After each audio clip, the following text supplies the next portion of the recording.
Hi, morning. Thought I would give a little tour for people who can't quite make it to Buffalo at this time, but as you can see, I'm standing in forest.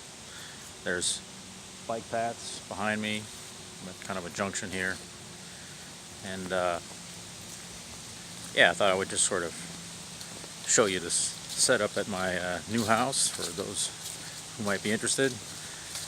So let's take a look. See if I can turn this around.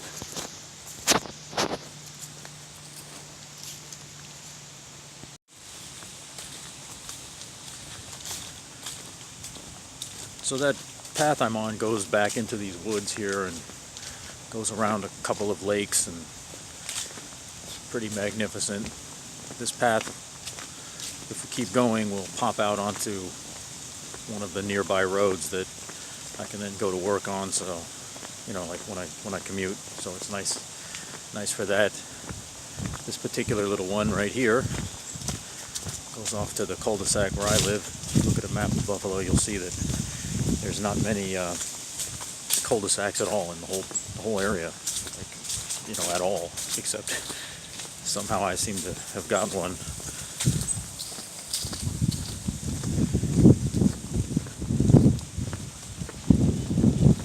Nice sunny day today, that's for sure. And I don't say that back in San Diego.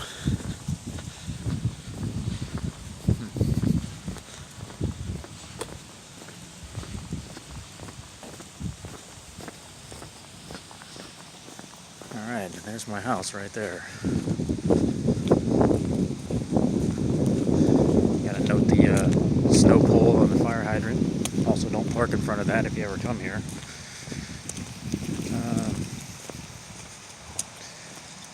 Address is 7171. We'll go in the garage.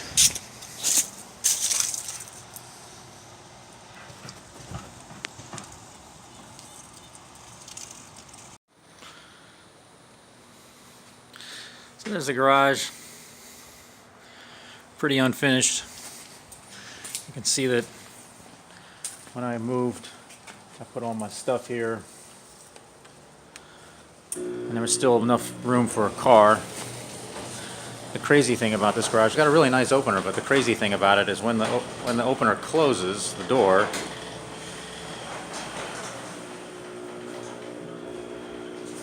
it becomes completely pitch black dark. So, got a feeler out on the wall. There we go. All right, let's go inside. Heard the alarm go off there.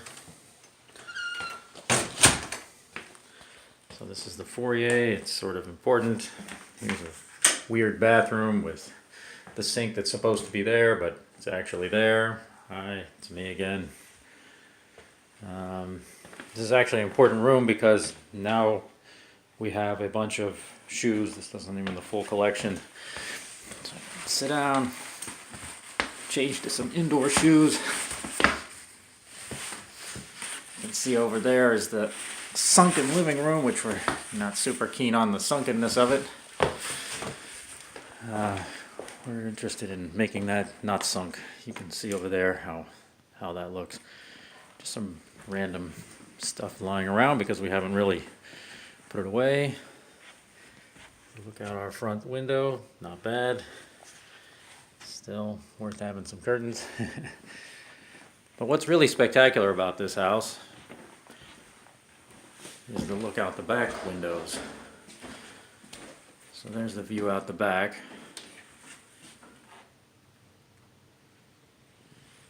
It's pretty much as far as you can see. I think you can see the neighbor's house on this side, but well, maybe not. There you go, there's the deck.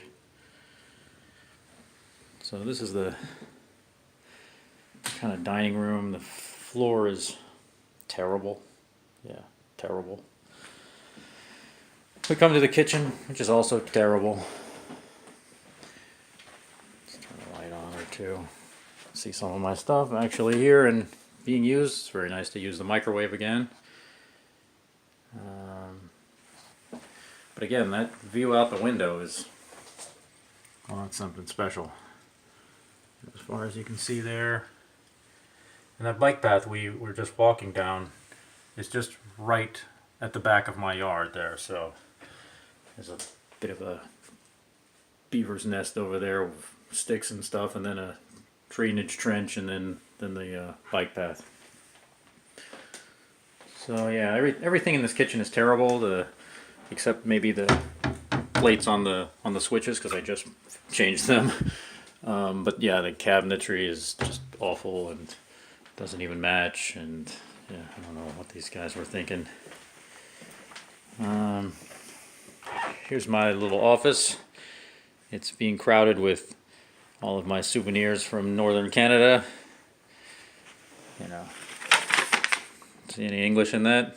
Nope, they don't speak any English in Nord Cartier, Port Cartier, yep. Anyway, so yeah, lots of junk lying around because still haven't found exact places for it all. Got my computer running finally, that's nice. So, and again, what's really fantastic about this situation is if I'm sitting in my desk here, that's pretty much my view, which, you know what, that's not any worse than my view before, and I had a pretty nice view before, so. This window needs to probably be replaced. Its seals are bad, and so it's got moisture in it. And then you can see the neighbors over there now, but they're pretty well hidden. That's nice. Yeah, but out the back, this is my view out for my office. Yeah, pretty nice, really. And then we have a deck, some leaves. Yeah, so that's all right. I'd kind of like to put something better into this fireplace, maybe a wood burning insert or stove or something like that. So yeah, there's the hall back to the foyer. Let's take a look at the basement. Ooh, it's dark and scary in the basement.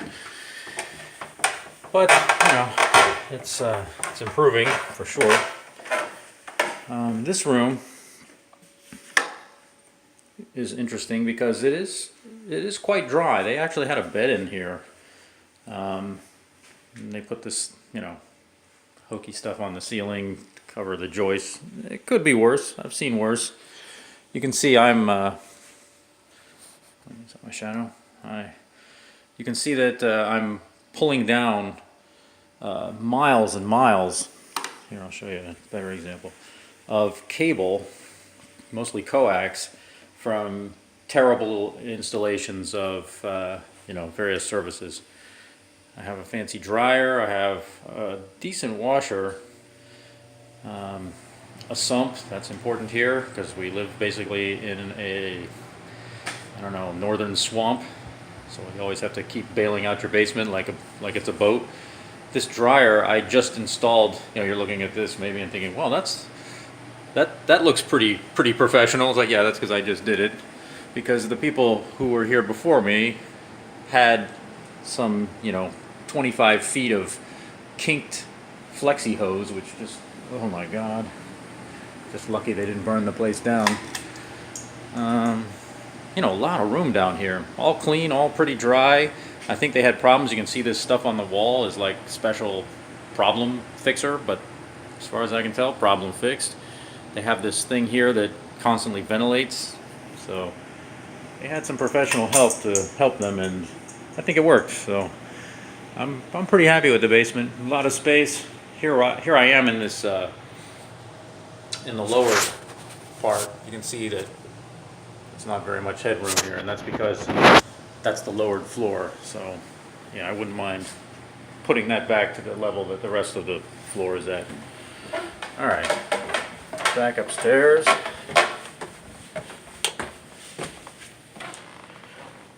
All right.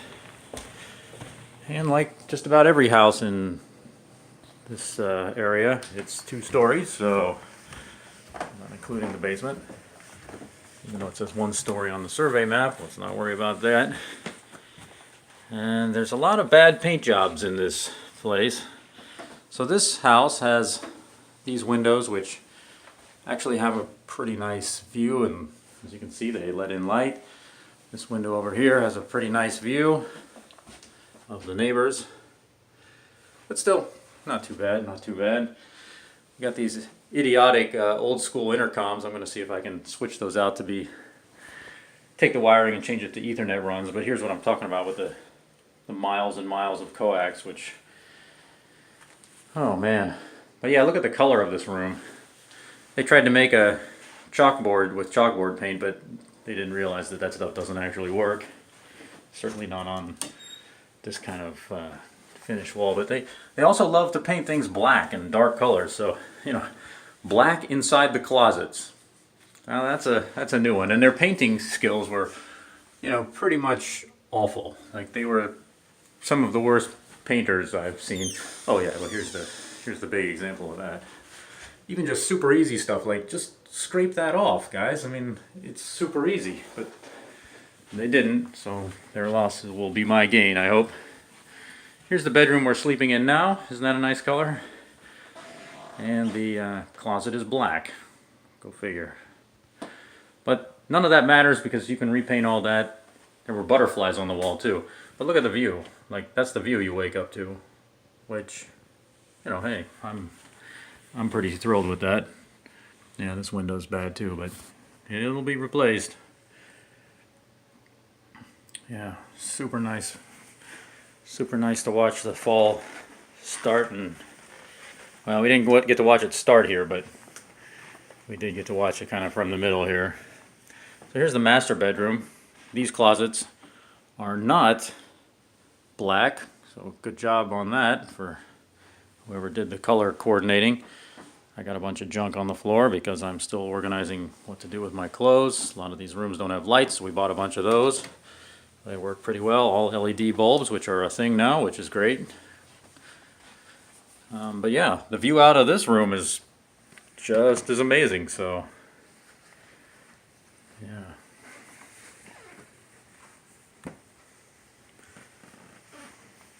Yeah, it's wow, you can really see the walls, how crappy they are today with this lighting. But, you know, all gonna get fixed. There's a master bathroom here with some kind of weird shower that looks dirty, but it turns out it's not because I've been scrubbing on it for a long time and it turns out it's just like that. It's just kind of weird, and oh well. Same with the sink here. But yeah, the real highlight of this house is going to be right there. That's pretty spectacular, so I'm quite happy with it. And then, you know, the other thing that's hard to convey here is, you know, you can get yourself out a map and you'll see it's actually very, very close to the University of Buffalo, and it's about a 6-minute drive from my office, or if you do it by bike, it's about 6 minutes. So that's super nice too. And it's all completely off street if you want, riding through the campus. So that was something that really caught my eye, and one of the reasons I went for this place. But yeah, there it is. That's the oh wait, we got one more room? Yes, we have one more room. Oh, 2 more rooms. Yeah, we have a bathroom in here. No, we don't need that, thank you. Yeah, we just replaced that with expensive plumberage. But that bathtub's pretty good. Everything mostly works in here. Hi, it's me again. That's a really odd window. Then we come in here. Kim's got a lot of her stuff laying around on the floor over there, but basically some emo person had this room and they thought, I'm going to have the room be some very, very dark blue that at nighttime is basically black. But the view is nice, and at least they didn't do the closets black too, so go figure, right? But yeah, that's pretty much how it is. So I do think that is the full tour. So until next time, till you come visit, bye.